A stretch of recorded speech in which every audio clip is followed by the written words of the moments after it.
கேள்வி பார்வையாளருக்கு வணக்கம். இந்த நேர்காணலில் நாம் சந்திக்க இருக்கும் சிறப்பு விருந்தினர் அண்ணா திராவிட மக்கள் முன்னேற்ற கழகத்தின் பொதுச் செயலாளர் வழக்கறிஞர் பசும்பொன் பாண்டியன் அவர். சார் வணக்கம். வணக்கம். நாடாளுமன்றத்தில் உள்துறை அமைச்சராக இருக்கக்கூடிய அமித்ஷா அவர் அம்பேத்கர் குறித்து ஒரு சர்ச்சையான கருத்து பேசியிருந்தாங்க. இந்த கருத்தை ஒட்டி நாடு முழுவதும் அவருக்கு எதிரான பல்வேறு ஆர்ப்பாட்டங்கள் நடத்துகிறாங்க. குறிப்பாக இந்தியா கூட்டணியுடைய எதிர்க்கட்சி தலைவராக இருக்கக்கூடிய ராகுல் காந்தி அவர் கூட இன்றைய தினம் ஒரு ப்ளூ டிஷர்ட்டை கூட அணிந்தவாறு பாராளுமன்றத்தில் ஒரு ஆர்ப்பாட்டம் நடத்தியிருக்காங்க. தமிழ்நாடு முழுவதும் திமுக, விசிக உள்ளிட்ட இந்தியா கூட்டணி கட்சிகள் ஆர்ப்பாட்டம் பண்ணியிருக்காங்க. அமித்ஷா அவர்கள் பதவி விலகணும், மன்னிப்பு கேட்கின்ற மாதிரியான ஒரு கருத்தை முன்வைக்கிறாங்க. அமித்ஷா அவர்களுடைய கருத்தை நீங்கள் எப்படி சார் பார்க்குறீங்க? முதல் இந்த அமித்ஷா யாருன்னு ஊடகங்களுக்கு தெரியுமா? ஒரு தாதா, ஒரு ரவுடி, ஒரு பக்கா தரகர். இவன் தான் இந்தியாவுடைய உள்துறை அமைச்சர். நீங்கள் 2010 போலி என்கவுண்டர் துப்பாக்கி சூடு வழக்கில் முக்கிய குற்றவாளி இந்த அமித்ஷா. குஜராத்தில் தன்னுடைய அமைச்சர் பதவியை, உள்துறை அமைச்சர் பதவியை ராஜினாமா செஞ்சது அதனால தான். காவல்துறை தேடுதலிருந்து தப்பிக்க மாறுவேடத்தில் 20 நாட்கள் ஓடி ஒளிஞ்ச ஒரு குற்றவாளி தான் இந்த அமித்ஷா. போலி துப்பாக்கிச்சூடு வழக்கில் சாட்சிகளை கலைத்து விடுவார் என்பதற்காக நீதிமன்ற உத்தரவின் பேரில் குஜராத்திலிருந்து வெளியேற்றப்பட்டவன். எவ்வளோ கேவலமான ஆள் பாருங்கள். அம்பேத்கருடைய கால் சூடைய செருப்பு தூசிக்கு சமமானவன். நீ துளசி பிரஜாபதி என்பவரின் போலி என்கவுண்டர் கொலை வழக்கிலும் குற்றவாளியாக சிபிஐயில் குற்றப்பத்திரிகை தாக்கல் செய்யப்பட்டவன். குஜராத்தை விட்டு வெளியேறி உத்தரப்பிரதேச மாநிலம் பொறுப்பாக நியமிக்கப்பட்டு முசாபர் நகர் கலவரத்தை நடத்திய புகாருக்குள்ளானவன். சிறுபான்மையினருக்கு எதிரான வெறுப்பையும் ஆத்திரத்தையும் தூண்டிய பேச்சால் உத்தரப்பிரதேசத்தில் தேர்தல் ஆணையம் உறுதிய பரப்புரைக்கு தடை விதித்தது. அவ்வளோ பெரிய யோக்கியம். 2002 குஜராத் மாநிலத்தில் உள்துறை அமைச்சராக இருந்தபோது ஒரு பெண்ணை உளவு பார்த்த வழக்கில் தொடர்பு கொண்டவர். அதே ஆண்டில் நடந்த கலவரத்தில் 3000 இஸ்லாமியர் படுகொலைக்கு முதல்வர் மோடியின் இவருக்கு காரணம் என்று விமர்சித்த நீதிபதி லோயாவின் மரணத்துக்கு காரணமானவன்.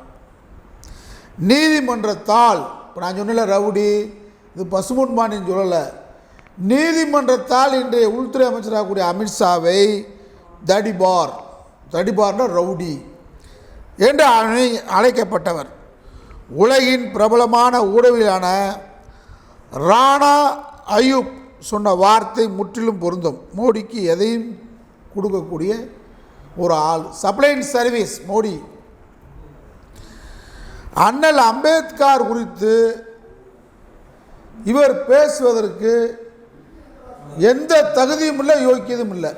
நேற்றைக்கு ஒரே நாடு ஒரே தேர்தல்ன்றது நடக்காத சாத்தியம் என்பதற்காக தான் நாடாளுமன்றத்தில் இரு அவையில் நடக்க முடியல. ரெண்டாவது அதானி விவகாரம். நாடாளுமன்றத்தில் அமெரிக்கா நீதிமன்றமே குற்றவாளின்னு சொல்லிட்டா நாடாளுமன்ற கூட்டுக்குழு விசாரணை நடத்தணும், அவர் மேலே விசாரணை நடவடிக்கை எடுக்கணுன்ற குற்றச்சாட்டு. இதுக்கெல்லாம் பதில் சொல்கிறதுக்கு துப்புள்ளாத மோடி, வக்கில்லாத அமித்ஷா என்ன சொல்கிறாரு? இந்தியாவின் முகம் அம்பேத்கர், இந்தியாவுடைய முகமே அவர் தான். ஆனால் நாங்கள்லாம் சொல்கிறோம், என்னை போன்றவர்கள், திருமாவளவன் போன்றவர்கள், திருமுருகன் காந்தி போன்றவர்கள்லாம் தொடர்ந்து என்ன பேசி வரோம். எங்கள் பேச்சை நீங்கள் பார்த்தீங்களாக்க, மோடி யாரை எதிர்த்து போர் புரிகிறார்? ஆர்எஸ்எஸ் யாரை எதிர்த்து போர் புரிகிறது? 11 ஆண்டுகள் இப்போ மோடி ஆட்சிக்கு அவர் அம்பேத்கரை எதிர்த்து தான் போரிடுகிறார். இதான் எங்கள் குற்றச்சாட்டு. இங்கே ஒரு சல்லி பையன் இருக்காம இருக்க, அர்ஜுன் சம்பத் திருட்டு பையன். இவன் அம்பேத்கர் சிலைக்கு மாலை போடுறேன், இரட்டை வேடம். ஆனால் அம்பேத்கர் எழுதிய அரசியல் சட்டத்தை சுக்குநூறாக்க வேண்டும் என்பதுதான் ஆர்எஸ்எஸ் உடைய தத்துவம். ஆர்எஸ்எஸ் உடைய தோற்றுவாய் என்ன? அம்பேத்கர் எழுதிய அரசியல் சட்டத்தை தூக்கி எறிய வேண்டும். இந்த 11 வருஷமாக யார்கிட்ட போடுறாங்க? அப்படியே செல்லரிச்சுட்டே வருது அரசியல் சட்டத்தை. அனைவருக்கும் அனைத்தும் என்பதுதான் அம்பேத்கர் சட்டம். சில பேர் என்ன நினைப்பா, அம்பேத்கர்னா எஸ்சிக்கு மட்டும் சப்போர்ட் பண்ணார் அப்படின்றத இந்த கருத்தாக்கத்தை சொல்லு வர்ற மாதிரி கொண்டு வர்றான். அம்பேத்கர் அறிவியலில், ஆற்றலில் சிற்பி, அரசியல் அமைப்பு சட்டத்தினுடைய சிற்பி அம்பேத்கர். தாழ்த்தப்பட்டவர்களுக்கு ஆங்கிலேய அரசு இடஒதுக்கீடை கொடுத்தது, சாதிவாரி கணக்கெடுப்பு நடத்தி. பிற்படுத்தப்பட்டவர்களுக்கு கொடுக்கல.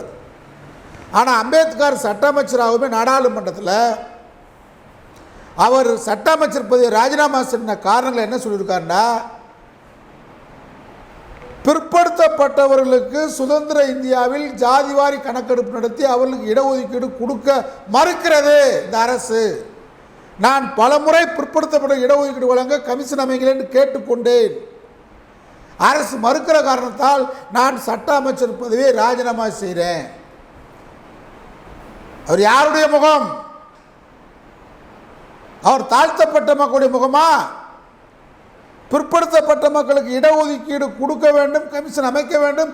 கமிஷன் அமைக்க தொடர்ந்து போராடி வருகிறேன். என்னுடைய பேச்சை கேட்காத காரணத்தால் நான் சட்ட அமைச்சர் பதவியை ராஜினாமா செய்கிறேன். பெண்களுக்கு சொத்துரிமை கொடு, பெண்களுடைய திருமண உறவுகள் குறித்து, பெண்களுடைய உரிமைகள் குறித்து ஏற்க மறுக்கிற காரணத்தால் ராஜினாமா செய்கிறேன்னு சொன்னார். நீ அவரை அமித்ஷா எவ்வளோ திமிரு, ஆணவம், அகம்பாவதம் இருந்தால் நேற்று நாடாளுமன்றத்தில் அம்பேத்கர் அண்மை காலமாக பேசுகிறீங்களே, ஏண்டா நாயே, அம்பேத்கர்னு சொல்லாமல் மோடின்னு சொல்ல முடியும் சொல்றியா? யார் மோடி? நீ யார்? உன் வர்க்கம் என்ன? உன் கட்சி என்ன? வெள்ளைக்காரன் காலில் சாவார்கால் விழுந்து இந்தியாவிலேயே மன்னிப்பு கேட்டு அவன்கிட்ட பிழைப்பூதிய வாங்கி பிழைத்த சாவார்கோரை கூட்டம் நீங்க. நேதாஜி படையை திரட்டி வருகின்ற பொழுது, ஆங்கில ஏகாதிபத்தியத்தை எதிர்த்து படை திரட்டி ஆங்கிலேயனை வெளியேற்றுவதற்காக படை திரட்டி வருகின்ற பொழுது, முத்துராமலிங்க தேவர் தெற்கே ஆட்களை எல்லாம் சேர்த்து நேதாஜி படைக்கு அனுப்பிய நேரத்தில் உடைய RSS கூட்டம், சாவார்கர் கூட்டம் நேதாஜி படையை அடித்து விரட்டுவோம் வெள்ளைக்காரன் கூட சொன்ன ஒரு காட்டி கொடுத்த எட்டப்பன் கூட்டம் நீங்க. உங்களுக்கு சுதந்திரத்துக்கு என்ன சம்பந்தம் இருக்கு? உங்களுக்கும் இந்த நாட்டுக்கு என்ன சம்பந்தம்? இந்த சுதந்திரத்துக்கு என்ன சம்பந்தம்? உனக்கு திமிரு இருந்தா அமித்ஷா நாடாளுமன்றத்தில் இவ்வளவு திமிரா பேசுற. ஒரு கோயிலுக்கு போனா, ராமர் கோயிலுக்கு போனா ராமனை வழிபடுவான், திருச்சபைக்கு போனால் இயேசு வழிபடுவான், மசூதிக்கு போனால் நபிகளை வழிபடுவான், ராமேஸ்வரத்துக்கு போனால் ராமனை வழிபடுவான், மீனாட்சி அம்மன் கூட மீனாட்சி வழிபடுவான். நாடாளுமன்றது என்பது உன்னுடைய ஆர்குமெண்ட் பிரகாரம், உன்னுடைய வாத பிரகாரம் இந்த நாடாளுமன்றத்தின் கோயில், இந்த நாடாளுமன்றத்தின் கடவுள். எங்களுக்கு கடவுள் நம்பிக்கை இல்லை, அது வேற. ஆனால் நீ சொல்லுகிற கோயில் என்று சொன்னால், சாமி என்று சொன்னால், அம்பேத்கர் தாண்டா இந்தியாவின் நாடாளுமன்றத்தின் கோயில், கடவுள். எவ்வளவு திமிரு! ஆளை விட்டு பார்க்குறீங்க. எஸ்சி மட்டும் அம்பேத்கரை பேசினா கொந்தளிப்பானா அப்படின்னு ஆளை விட்டு பார்க்குறான் பிஜேபி. நாடே கொதிச்சு போயிருக்கு. அம்பேத்கர் என்பது ஒரு பெயர் மட்டுமல்ல, அம்பேத்கர் என்பது அறிவின் இமயம், ஆற்றலின் சிகரம், எவரெஸ்ட் சட்டத்தில். நீ அவரை தொட்டு பார்க்குற. இன்னைக்கு என்ன நாடு? காலையில் நாடே கொந்தளிச்சிருக்கு. நீ வெறும் தாழ்த்தப்பட்ட மக்கள் மட்டும் 4 பேர் போராட நினைச்ச. தமிழ்நாட்டுடைய முதலமைச்சர் மாண்புமிகு ஸ்டாலின் அவர்கள் அறிக்கை கொடுத்துட்டார். ஏ அமித்ஷா, நீ பேசுறது தவறு. திராவிட முன்னேற்ற கழகம் இன்றைக்கு நாடு முழுவதும் காலையில் 11:00 ஆர்ப்பாட்டம் கொதித்து எழுந்திருக்கு. நாடே கொதித்து எழுந்திருக்கு. இந்தியா கூட்டணி கொதித்து எழுந்திருக்கு. இதை திசை திருப்புக்கு என்ன பண்ணுற? இன்னைக்கு ராகுல் காந்தி ஒரு கிழவனை MP அடித்து போட்டாருன்னு ஒரு ரூட்டை கொடுக்குறீங்க. இதான உங்கள் வேலை. இன்னைக்கு நேற்று இந்த வேலையை பார்க்குறீங்க. நீங்கள் ஒரு பெண்ணை அடித்து விட்டார்னு போய் சொல்கிறீங்க. நாடாளுமன்றத்துடைய எதிர்க்கட்சி தலைவர் ராகுல் காந்தி தெளிவாக பேட்டி கொடுத்துருக்காரு. நீ கண்காணிப்பு கேமரா எடுத்துப்பார், நான் அடித்து தான் நடவடிக்கை தயாரிட்டார். முடியுமோனால பொய், புரட்டு, வரலாற்று திருட்டு இதுதான் ஆர்எஸ்எஸ், இதுதான் அமித்ஷா, இதுதான் மோடி இல்லையா? நீங்க யார் லேசுப்பட்டாலா? மகாத்மா காந்தியை கொலை செய்துவிட்டு, இதோ மகாத்மா காந்தியை கொலை செய்துவிட்டு துலுக்கன் ஓடுகிறான் சுட்டு விட்டுன்னு சொன்ன கூட்டம் தானே நீங்க. நாடு முழுவதும் துலுக்கனை பூரா அடிப்போம், இஸ்லாமிய பூரா விரட்டுவதற்காக மகாத்மா காந்தியை சுட்டுட்டு துலுக்கை முஸ்லீம் சுட்டு ஓடுறான்னு சொன்னீங்க.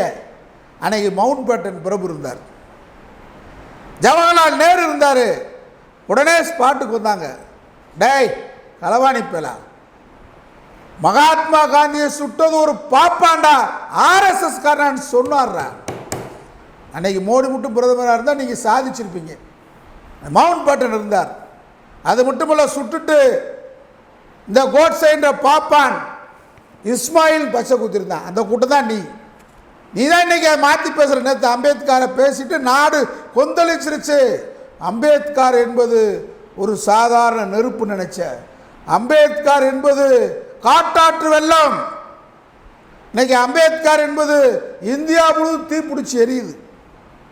ஜுவாலை நீ அணைக்க முடியாது. அம்பேத்கர் என்ற மிகப்பெரிய நெருப்பு மலை, அம்பேத்கர் என்பது நெருப்பு மலையை நீ அணைக்க முடியல. மகாத்மா காந்தி ஒரு துலுக்கன் சுட்டு ஓரான் பொய் சொன்னது மாதிரி இன்னைக்கு நீங்க பொய் சொல்றீங்க. ராகுல் காந்தியை எடுக்குமா மக்கள்கிட்ட? உங்க பேச்சு நிக்குமா? பொய், பித்தலாட்டம், ஃப்ராடு, ஒட்டுமொத்த உருவ ஆர்எஸ்எஸ்.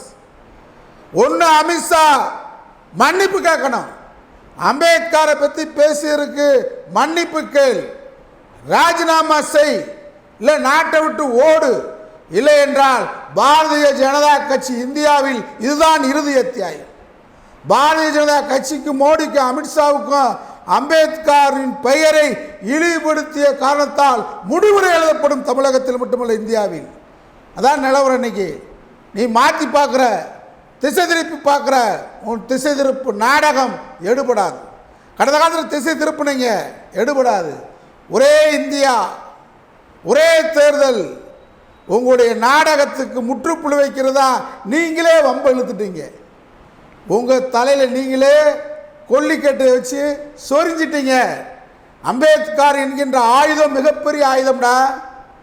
ஆங்கில ஏகாதிபத்தியமே மிரண்ட ஆயுதம். அந்த ஆயுதத்தை நீ கையில் எடுத்திருக்க, தேவையில்லாமல் தூக்கிட்ட. அமித்ஷா மன்னிப்பு கேள், ராஜினாமா செய். இல்லை என்றால் இதோடைய விளைவு இந்தியாவில் மிகப்பெரிய விளைவை பாஜக சந்திக்க நேரிடும். எச்சரிக்கை. நன்றி சார். நன்றி.